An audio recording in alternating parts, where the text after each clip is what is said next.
Hello students, welcome to all of you in my YouTube channel. आज मैं आप लोगों के बीच प्रकाश चैप्टर का न्यूमेरिकल लेकर आया हूं और ये बहुत ही आसान तरीके से बहुत ही अलग अलग क्वेश्चन बताएंगे जो एनसीईआरटी से बाहर है। प्रैक्टिस के लिए बहुत ही बेहतर रहेगा और सीखने के लिए ये तो इसीलिए इस वीडियो को लास्ट तक देखेंगे और अगर सब प्रश्न समझ में आ जाए तो इसको लाइक शेयर सब्सक्राइब कर देंगे ताकि इसका बेनिफिट और सबों को भी ज़्यादा मिल जाए। और सब्सक्राइब कर देने से इस तरह का जब भी मैं वीडियो बनाऊंगा तो आप लोग के पास पहुंचते रहे। और देखते हैं पहला प्रश्न आज का जो है। तो पहला प्रश्न जो है ये है कि एक गोलीय दर्पण की वक्रता त्रिज्या 24 सेंटीमीटर है। इस दर्पण की फोकस दूरी क्या होगी? हम इस प्रश्न को बताने से पहले थोड़ा सा बेसिक बता देते हैं कि आखिर ये क्या होता है, वक्रता त्रिज्या क्या होता है, फोकस दूरी। यहाँ पे प्रश्न है कि ये गोलीय दर्पण की वक्रता त्रिज्या 24 सेंटीमीटर है। ये गोलीय दर्पण है, दर्पण है, ऐसे दर्पण होता है तो गोलीय दर्पण कहते हैं। गोलीय दर्पण का जो बीच अगर बीच में हम बांट दें इसको, एक तरफ बन जाता है अवतल दर्पण, एक तरफ बन जाता है उत्तल दर्पण। और अवतल दर्पण जो होता है तो अवतल दर्पण जो होता है वो क्या होता है, तो अवतल दर्पण जो होता है वो ऐसे होता है, पीछे से ऐसे कलर किया हुआ बाहरी भाग उसका। और उत्तल दर्पण जो होता है वो ऐसे होता है, उत्तल दर्पण में ऐसे होता है। यहाँ गोलीय दर्पण का बात किया था तो गोलीय दर्पण की बात किया तो हम लोग ये समझेंगे गोलीय दर्पण क्या था। तो गोलीय दर्पण ये था जिसको दो भाग में बांटे थे, एक का नाम अवतल होता है, एक का नाम उत्तल होता है। उसके बाद ये जानने के बाद थोड़ा सा और जान जाते हैं कि ये एक यहाँ पे मुख्य अक्ष होता है गोलीय दर्पण में, बीच में एक पॉइंट एफ होता है, एक सी होता है। और वही वाला जो है अगर उत्तल दर्पण की बात करें इसका वो तो अवतल था, उत्तल की बात करें तो इसमें एफ ऐसे होगा और सी साइड में होगा। उसके बाद अब आते हैं इस टॉपिक पे, इसमें जो लिखा हुआ था वक्रता त्रिज्या और फोकस दूरी, यानी कि एक प्रश्न हमारे पास था जिसमें हमको वक्रता त्रिज्या दिया हुआ था और फोकस दूरी निकालना था। तो ये वक्रता त्रिज्या और फोकस दूरी क्या है इसको फिर समझ लेते हैं।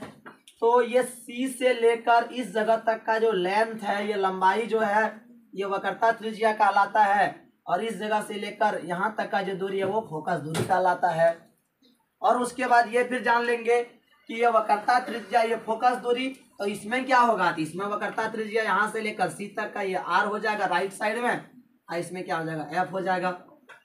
अब यह जो पहला प्रश्न है यहाँ ना अवतल दर्पण का बात किया ना उत्तल दर्पण का, सिर्फ और सिर्फ गोलीय दर्पण का बात किया है। हम सबसे पहले गोलीय दर्पण को समझ के अवतल उत्तल भी समझ लिए, क्योंकि जब कॉन्सेप्ट हमारे पास रहेगा तो ही हम किसी क्वेश्चन को आराम से समझ सकते हैं और आंसर भी उसको सॉल्व कर सकते हैं। इसीलिए अब यहाँ पर यह है कि गोलीय दर्पण की वक्रता त्रिज्या 24 सेंटीमीटर है।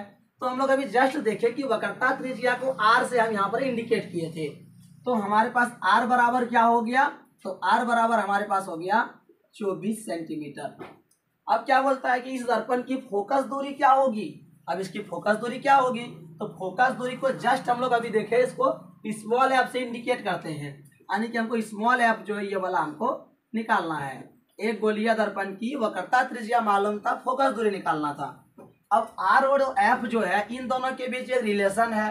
क्या रिलेशन है, तो आर इक्वल टू 2f होता है, मतलब वक्रता त्रिज्या फोकस दूरी का 2 गुना, या तो एफ बराबर क्या होता है r/2 होता है।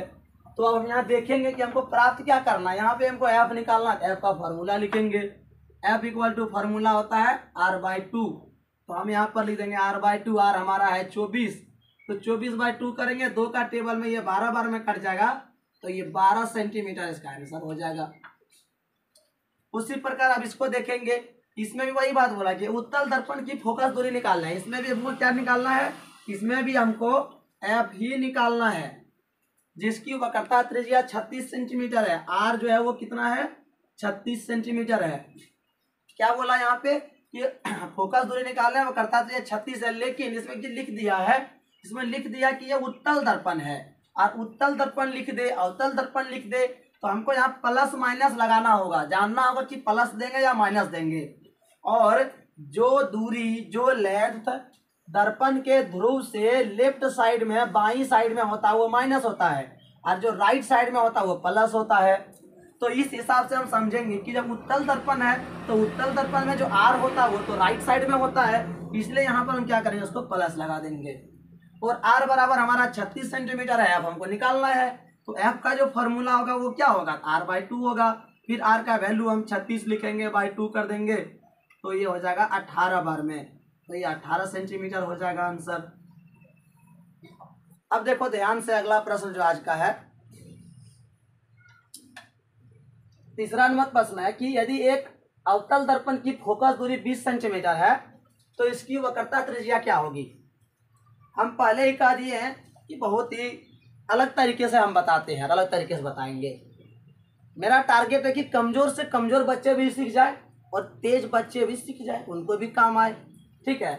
इसलिए एक प्रश्न और हम अपने मन से दिए, अपने दिमाग से लिखे हैं क्वेश्चन को, कोई बुक में दिया हुआ नहीं है। थोड़ा सा दो प्रश्न पहले बताए, उससे थोड़ा सा अलग ये है। क्या बोला है कि यदि एक अवतल दर्पण की फोकस दूरी 20 सेंटीमीटर है तो इसको वक्रता त्रिज्या क्या होगी। पहले हम लोग क्या करते थे, पहले हर प्रश्न हम लोग वक्रता त्रिज्या दिया था, वक्रता त्रिज्या दिया था 20 सेंटीमीटर या 24 सेंटीमीटर, तो उसका फोकस दूरी निकाले। वक्रता त्रिज्या 36 दिया था, फोकस निकाले। अब यहाँ पे क्या है, अब यहाँ उल्टा कर दिया, ऑपोजिट। यहाँ पर फोकस दूरी हमको मालूम है 20 सेंटीमीटर, तो हम यहाँ पर लिख देंगे F = 20 सेंटीमीटर। और कहता है इसकी वक्रता त्रिज्या क्या होगी, मतलब R = क्या होगा। पहले क्या होता था, R दिया होता था, F निकालते थे। अब की बार क्या है, F दिए हैं, R निकालना है। लेकिन इसमें थोड़ा और चेंजिंग है। क्या चेंजिंग हो रहा है, अब की बार हम यहाँ लिख दिया अवतल दर्पण। पहले गोलीय दर्पण का पढ़े, उत्तल दर्पण पढ़े, अब यहाँ अवतल दर्पण लिखा हुआ है। ये अवतल दर्पण लिखे, इससे क्या होने वाला है, इससे बहुत बड़ा काम हो जाएगा। क्या होगा समझना है। हम कुछ देर पहले जस्ट बताए अभी कि जो अवतल दर्पण होता है, अवतल दर्पण में यहाँ से P होता है, इधर F होता है, इधर क्या होता है, C होता है। और ये जो स्मॉल f है ये वाला, ये तो ये डिस्टेंस को स्मॉल f कहते हैं, फोकस दूरी। और हम ये भी बताए कि अगर दर्पण का ध्रुव से लेफ्ट साइड में रहे तो लेफ्ट साइड का जो लेंथ होता है वो माइनस में लेते हैं और राइट साइड वाला को क्या लेते हैं, प्लस लेते हैं। इसीलिए अब हम यहाँ क्या करेंगे, अब यहाँ पर हम क्या करेंगे, इसमें माइनस लगा देंगे, क्योंकि अवतल दर्पण में लेफ्ट साइड में f होता है, माइनस लगा दिए। इसके बाद अब क्या बोला, यहाँ पे हमको r निकालना है, तो हम लोग लिखेंगे R = अभी जस्ट कुछ देर पहले देखे थे कि F = R/2 होता है, R = 2F होता है। हमको निकालना क्या है, उस पर डिपेंड करता है। यहाँ R निकालना, R का फॉर्मूला 2 × F होता है, तो यहाँ 2F लिखेंगे। और क्या करेंगे, 2 × F का जो वैल्यू है -20, अब यहाँ पे -20 लिखेंगे और 20 × 2 कर देंगे तो -40 सेंटीमीटर इसका आंसर हो जाएगा। इसके बाद जो चौथा प्रश्न है, चौथा प्रश्न उससे भी थोड़ा सा अलग है। लेकिन हाँ, जिनको 1 2 3 3 क्वेश्चन बाकी समझ में आ गया, उनको चौथा समझने में जरा भी दिक्कत नहीं होगा, ठीक है। और चौथा समझने के लिए जो भी होगा हम सब करेंगे, बस देखते रहे ध्यान से। इसको थोड़ा सा अलग है लेकिन अच्छा क्वेश्चन है, बहुत इंपॉर्टेंट है, एग्जाम में आते रहता है। ये अवतल दर्पण उत्तल दर्पण से न्यूमेरिकल अक्सर एग्जाम में आता है। यहाँ देखो लिखा हुआ है कि 15 सेंटीमीटर फोकस दूरी का अवतल दर्पण, मतलब फिर से जो दर्पण का बात किया, अवतल दर्पण का ही बात किया और बोला इसका 15 सेंटीमीटर फोकस दूरी है, ठीक है। तो हम लोग अभी तुरंत बोले ये अवतल दर्पण का फोकस दूरी तो पीछे होता है, और पीछे जो होता है वो आप सबको पता हो गया होगा कि माइनस में लिखना है। तो F = क्या लिखेंगे, -15 सेंटीमीटर। अब बोला अवतल दर्पण की फोकस दूरी 15 सेंटीमीटर, तो -15 लिखे। और आगे क्या बोल रहा है, बोल रहा है इस दर्पण से 60 सेंटीमीटर पर रखी गई एक वस्तु का, मतलब ये जो दर्पण था गोल वाला दर्पण, अवतल दर्पण, जो कि पीछे से कलर किया हुआ रहता था और रहता है, तो इसमें क्या बोला है कि F जो है 15 सेंटीमीटर है और इससे एक वस्तु को रखे गए हैं, उस वस्तु जो है वो 60 सेंटीमीटर दूरी पर है। तो जरा यहाँ आगे समझने के लिए एक बार हम लोग डायग्राम को दिमाग में फिर से रिपीट कर लेते हैं कि डायग्राम कैसे हम लोग बनाते थे दर्पण में। डायग्राम में दर्पण कैसे बनाते थे, तो जैसे मान लिया जाए एक वस्तु यहाँ रखते थे और ये वस्तु से क्या होता था, लाइट निकलता था, और ये अगर ऐसे जाता था ऐसे लौट जाता था, फिर ऐसे जाता था फिर ऐसे लौट जाता था। इस तरह का बहुत सारा डायग्राम बनाते थे। और हम लोग इसमें क्या देखते थे कि डायग्राम जो बनाते थे, तो डायग्राम जो बनाते थे उसमें क्या देखे हम लोग, ये देखे कि वस्तु जो रखे थे वो किधर रखे थे, पीछे की ओर। ध्रुव से वस्तु को पीछे की ओर रखे थे, और वस्तु का जो दूरी होता है, वस्तु दूरी जो होता है, वस्तु दूरी यहाँ पे दिया गया है 60 सेंटीमीटर। बोला है कि 60 सेंटीमीटर दूरी पर रखी गई वस्तु, मतलब वस्तु 60 सेंटीमीटर दूरी पर रखा गया है। और वस्तु दूरी को यू से डिनोट करते हैं, यू से डिनोट करते हैं 60 सेंटीमीटर लिख देंगे। और अभी जस्ट हम लोग क्या देखे कि दर्पण से पीछे की ओर है, बाईं ओर है, तो फिर माइनस लगा देंगे। अब फिर प्रश्न को देखते हैं, प्रश्न ही समझना ज्यादा जरूरी है, फिर आंसर ऑटोमेटिक बन जाता है। 15 सेंटीमीटर फोकस दूरी का अवतल दर्पण से है बराबर 15 लिखे, 60 सेंटीमीटर दूरी पर रखी गई वस्तु का u बराबर 60 लिख दिया वस्तु दूरी। आगे बोलता है इसकी प्रतिबिंब की स्थिति का पता लगाइए। मतलब अगर 60 सेंटीमीटर दूरी पर वस्तु रखेंगे तो प्रतिबिंब कितना दूरी पर बनेगा, इससे कम दूरी पर बनेगा, ज्यादा दूरी पर बनेगा, क्या बनेगा। तो प्रतिबिंब दूरी जो होता है, प्रतिबिंब दूरी यहाँ पे भी हमको निकालना है। अगर इस प्रश्न को हम शॉर्टकट में समझे तो इतना सही है कि हमको इस प्रश्न में क्या है, हमको एफ मालूम है, यू मालूम है, भी निकालना है। यही प्रश्न है, एफ मालूम है, भी मालूम है, सॉरी एफ मालूम है, यू मालूम है, भी निकालना है। अब भी निकालना तो क्या करेंगे, कैसे सॉल्व करेंगे, ये डायग्राम सबसे पहले मिटा देंगे क्योंकि इसका तो जरूरत था नहीं, ये बस समझने के लिए हम लोग बनाए थे। उसके बाद अब यहाँ सॉल्व करेंगे, तो हम सॉल्व करेंगे, यहाँ पर हम लिख देंगे दर्पण सूत्र से। दर्पण सूत्र एक होता है 1/v प्लस 1/u बराबर 1/f। ये ऑब्जेक्टिव में भी आ जाता है कि दर्पण सूत्र क्या है, लिखें दर्पण सूत्र 1/v या पहले u लिख सकते हैं, 1/u plus 1/v equal to 1/f। अब यहाँ पर 1/u कितना है, तो 1/u यहाँ पर लिख देंगे 1/60, माइनस में है तो माइनस लगा देंगे, फिर प्लस 1/v, v कितना है, v तो निकालना है, और 1/f, f कितना है -15 है। अब देखना सबको ध्यान से, 1/v इक्वल टू ये -1/15 है, और उसके बाद ये 1/60 जो है ये माइनस में है, इसको क्या करते हैं इक्वल के वो साइड ले जाते हैं, ये माइनस में है, इधर जाके 1/60 प्लस में बन जाएगा। 1/v इक्वल टू 15 और 60 का एलसीएम तो 60 ही आएगा। 15 से 60 4 बार, 4 गुना 1 कर देंगे 4, और 60 से 60 को डिवाइड करेंगे 1 बार, 1 गुना 1 करेंगे 1। एकदम बिल्कुल आसान तरीके से भिन्न का जोड़ बनाना है, जैसे बचपन से भिन्न का जोड़ बनाते आए हैं वैसे ही इसको बनाना है। 15 और 60 का एलसीएम निकालते हैं 60 आ जाता है। 15 से 60 को भाग देंगे 4 बार, 4 से 1 में गुना कर देंगे, ऊपर वाला को 4 रह जाएगा। 60 से 60 1 बार, 1 गुना 1 करेंगे 1 हो जाएगा। अब देखना 1/v बराबर, ये माइनस है ये प्लस है, तो जोड़ इसको नहीं करना है, एक माइनस एक प्लस हो गया, घटाव कर देना है इसको। तो 4 में 1 जाएगा तो क्या बचेगा, 3 बचेगा, और नीचे क्या हो जाएगा 60। इसके बाद और क्या कर सकते हैं, 3 का टेबल में 1 बार में, ये 20 बार में, तो कट भी गया, तो 1/v बराबर हो गया -1/20। अब अगर हम इसको क्रॉस मल्टीप्लाई कर दें तो v गुना 1 माइनस v हो जाएगा, 20 गुना 1 20। हम इसीलिए v इक्वल टू ये माइनस को उसके पास ले जाकर डायरेक्ट आंसर लिख देंगे, v इक्वल टू -20 सेंटीमीटर। या अगर यदि हमको लिखने का मन करे ऐसे भी लिख सकते हैं, अतः प्रतिबिंब की स्थिति 20 सेंटीमीटर पर होगी।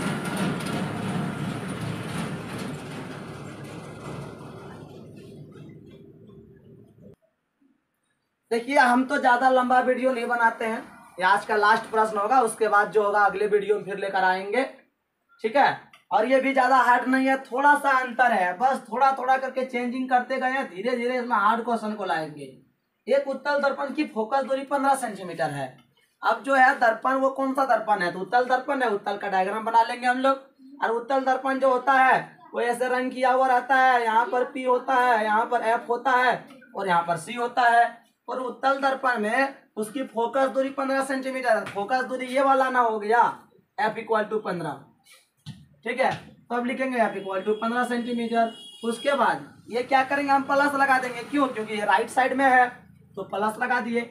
आगे बोलता है इस दर्पण के अक्ष पर दर्पण से 10 सेंटीमीटर की दूरी पर एक वस्तु रखी गई है।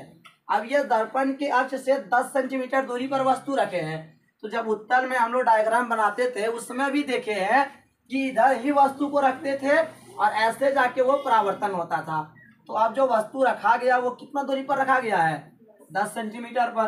तो u बराबर हम लिख देंगे यहाँ पर 10 सेंटीमीटर, वो भी माइनस के साथ, क्यों, क्योंकि पीछे ध्रुव से जो पीछे होता है बाईं और माइनस होता है। अब वही बात बोलता है प्रतिबिंब का स्थान मतलब भी निकालो, और फिर क्या बोलता है प्रकृति बताओ कि वो आभासी बनेगा या वास्तविक बनेगा, वो भी बताना है। चलिए देखते हैं। यहाँ पर फिर से वही काम करते हैं, दर्पण सूत्र लिख देते हैं, क्योंकि हमको यहाँ पर एफ दिया, यू दिया, भी निकालना है। दर्पण सूत्र होता है 1/v प्लस 1/u बराबर 1/f। अब 1/v की बात करें तो v तो निकालना है, u की बात करें u का मान तो -10 है और 1/f है, f का मान 15 है। अब क्या करते हैं देखना है, प्लस माइनस हो जाएगा, 1/10 माइनस में इधर 1/15। इसके बाद क्या करते हैं, इसके बाद अब देखते हैं कि अगर हम यहाँ 1/v निकालेंगे तो ये 1/15 है, ये 10 वाला चला जाएगा उधर प्लस में। 1/v इक्वल टू 15 और 10 का एलसीएम कितना होगा, तो 15 10 का एलसीएम कितना होगा, बोलो जल्दी। 15 10 का एलसीएम कितना होगा, जरा सोच लेते हैं। 5 का टेबल में 3 बार में, 5 का टेबल में 2 बार में, 5 या 15, 15 दूना 30, तो एलसीएम कितना हो जाएगा, 30 हो जाएगा। ठीक है, 15 से 30 2 बार, 2 गुना 1 करेंगे 2, और 10 से 30 3 बार, 3 इंटू 1 करेंगे 3।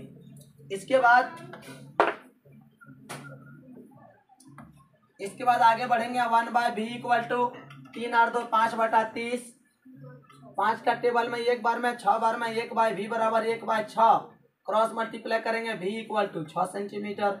अब हम लोग यहाँ पर क्या देखते हैं कि v जो हमारा वो निकल गया 6 सेंटीमीटर। इस पर प्रकृति पूछा था क्या होगा, तो हम लोग देखते हैं कि v का मान प्लस में है, और प्लस का मान है मतलब वो राइट साइड में है, और जो दर्पण से राइट साइड में डायग्राम बनता है वो हम लोग देखे होंगे, वो डॉट लकीर से मिलाना पड़ता है। तो इसका प्रकृति क्या लिखेंगे, आभासी तथा सीधा।